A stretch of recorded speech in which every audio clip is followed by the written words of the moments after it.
هحكي لكم النهاردة عن واحدة من أبشع الجرائم اللي حصلت في تاريخ مصر.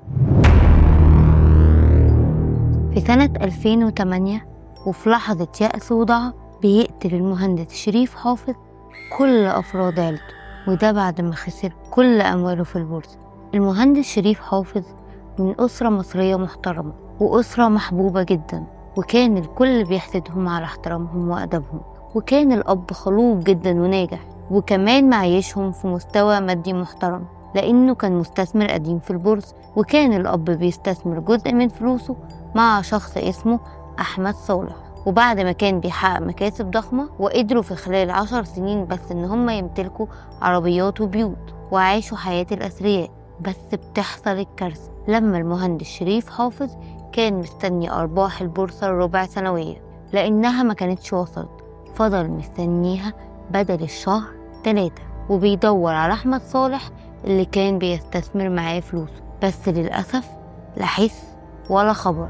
وبدأ ساعتها شريف يشك ويقلق ويفكر في المستقبل، وفضل يفكر في انهيار كل حاجة حواليه لحد ما جاله اكتئاب وحبس نفسه في شقته، وده كله هو مش معرف حد بالأزمة دي. وبدأ يصارع أفكاره لحد ما جاتله فكرة هتخلصه من كل ده، إنه يقتل كل أفراد أسرته.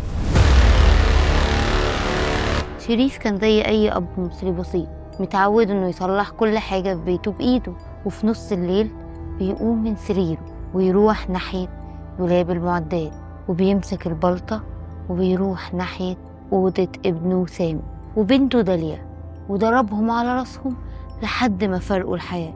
وبعدها بيدخل على مراته ويضربها بنفس البلطة لحد ما يتأكد إن هي فرقت الحياة، وفضل قاعد جنب جثثهم مذهول لحد ما بيقطع شرايين إيده ورجله لحد ما بيفارق الحياة.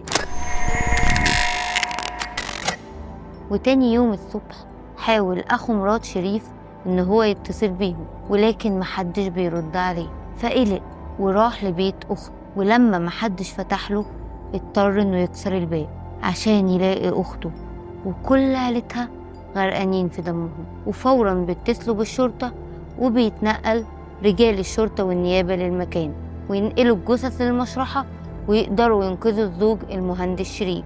لما نقلوه للمستشفى أسعفوه، ولما فاق اعترف بكل شيء.